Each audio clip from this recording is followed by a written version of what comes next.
I'm David Brain. Who was the last speaker? Who was also the last speaker, yes. Still David Brain since this morning. So the task that I was asked to take on was the idea of sort of retooling the charrette process for thinking about its inclusion in a lean initiative. So, you know, I actually have to thank Brian very much for taking an ungainly and long draft and pulling out of it the more focused piece that you have. It still could stand to be polished up, so I'm going to appreciate any comments that people have. Let me just kind of hit a few high points to start the discussion, and hopefully you leave lots of time for comments. Think about what a charrette is. I mean, most people that I talk to think about a charrette only as a kind of public engagement tool. But actually, I think it's really important that first and foremost, it's a design tool. It's a multidisciplinary and collaborative process of trying to really address complicated design problems in a systematic and integrated way. And that's really at the core of it. And it just so happens that it's also a really cool opportunity to engage stakeholders as partners in this process. So it, second of all, becomes this really interesting kind of shared learning process between experts and locals, experts of one kind who have technical expertise and experts of another kind who may, for example, happen to live in a place, that kind of thing. And then what you get then is a process that can yield really practical proposals in the sense not only that they've been sort of field tested for feasibility by, you know, letting the world push back at them, but I think importantly because they integrate local knowledge and general expertise in a political context, right? And so you get this ability to express a solution not just in terms of sort of abstract principles of what a good solution is, but in terms of what addresses the things that matter to the people in a local place. And I think that's what gives it a lot of its power.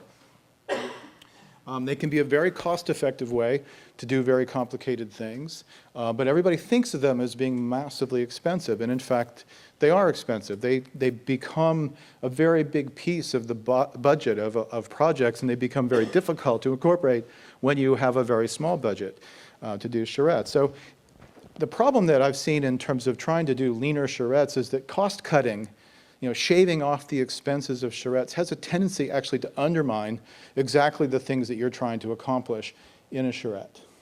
That to a certain extent, if you're trying to accomplish certain things, you need to do and spend what you need to do and spend, and shaving here and there can often, you know, really be counterproductive. So to me, to think about a lean charrette means that you not only have to think about how to do things cheaper, but how to do different things than what we normally think of as the kinds of projects that are charrette-based projects.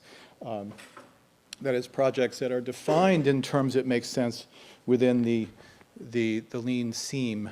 So a leaner charrette, I think, you have to think of it as, first of all, more focused on a piece of an incremental process and not trying to do everything all at once. Less focus on the final documentation of a grand plan, and more focus, I think, on building the community relationships that will be important for implementing any of the proposals that you come up with.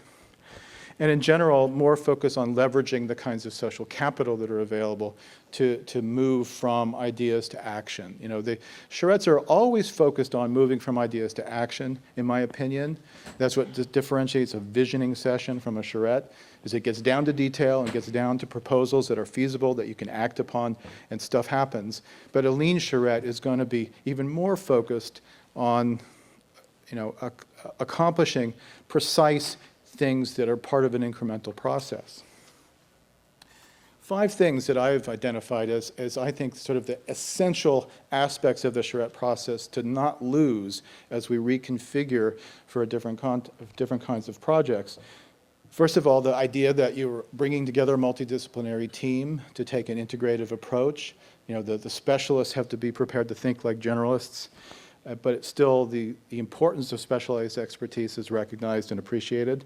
Second, there's a benefit to the compression of time in maintaining the continuity of the process so that it makes sense to all the players as a process. There's also, I don't have time to go into it, there's a lot of benefits to that time compression, to really managing the continuity of the process from beginning to end, and keeping up the momentum and keeping the focus on getting to practical action. In the course of that, you can maintain a consistent transparency in the decision making. Who's making what kinds of decisions, where, and what are the trade-offs involved in decision making. That all becomes very transparent and clear, ideally, in a charrette, which enables you, then the fourth piece, to focus a lot on constructing a common narrative. And I've noticed that this is a really important part of the charrette process that people kind of do naturally, but aren't always aware of what they're doing. You know, at each point in the process where Andres gets up and says, well, this morning we learned these things and here's how we responded. And then the next time he gets up, he says, this morning we learned these things and here's how we responded, and then you said this and now we've responded this way. So over the course of the charrette process, you're building up this narrative that everybody's participating. So the story is kind of like everybody's getting their story straight.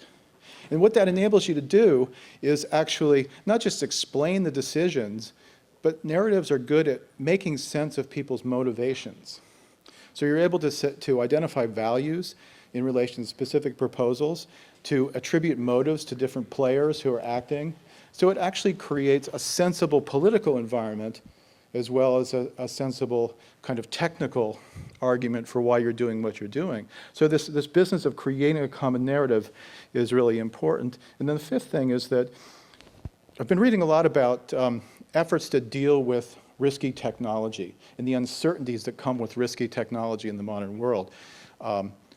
New technologies are always creating all sorts of environmental risks that we can't even predict what the results are going to be, but we need to make decisions about how to act, how to respond to those risks on the basis of a lot of uncertainty.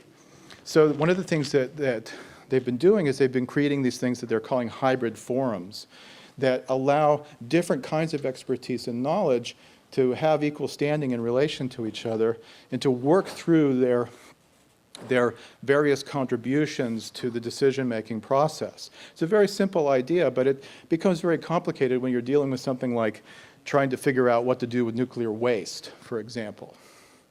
And then in the charrette process, routinely people allow stakeholders who have one kind of expertise and knowledge and technical experts of various kinds to participate on a kind of equal playing field.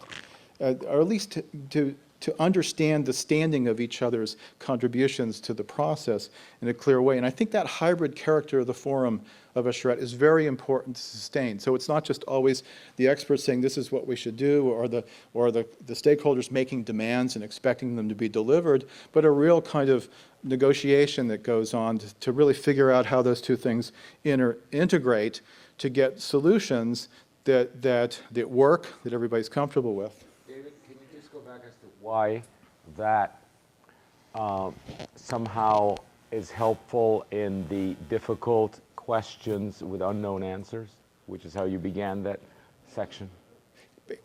To a certain extent, it has to do with people getting comfortable that they know enough to make a decision and be comfortable with the idea that they can move forward incrementally in a way that means that you're not committing to too much too soon.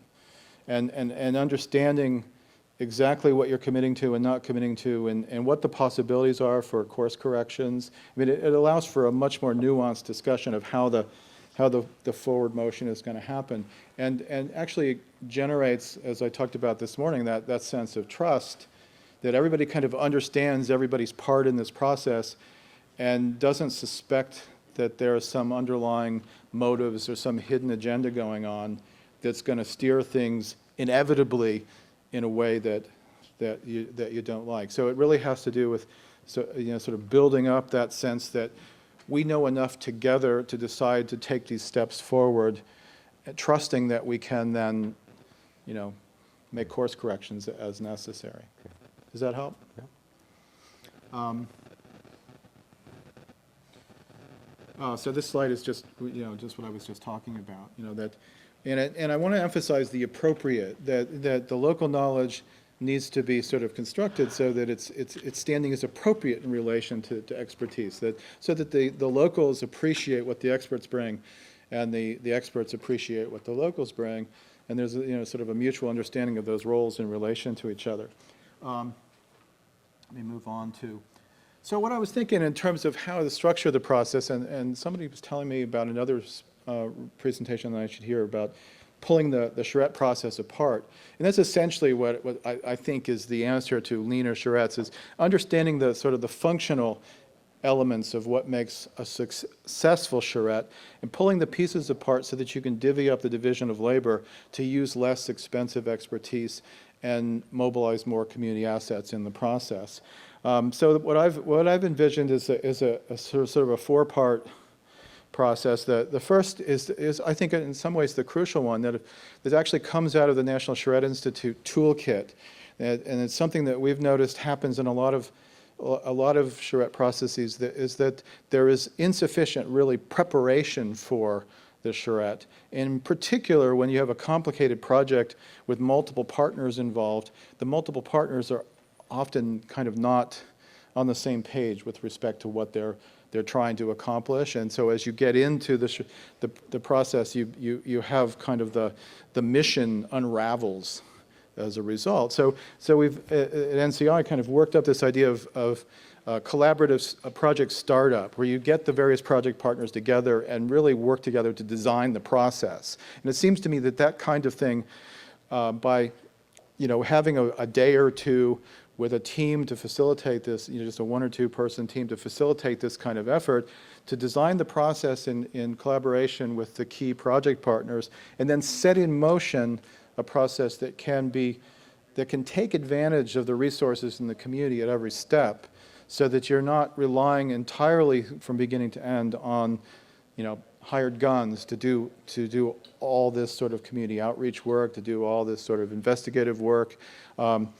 So you design the process, and leading into the step two, I've just been learning about this idea of the lean scan from Hank Dittmar, but it seemed to me that what a lot of the process often involves is creating a certain vision that involves identifying the values at stake, and discovering the facts, discovering the constraints and opportunities, and understanding the relationship between those two things. That's often a very compressed process in standard charrette processes because of the difficulty of squeezing it in all in a very compressed period of days. But this idea of doing a lean scan, it seemed to me, could be a process tailored to the particular project and place to engage the relevant stakeholders, the relevant decision makers, in a process of establishing some common understandings, not necessarily agreements, although I think I put agreements on the slide, but also some common questions. What are the issues that we need to resolve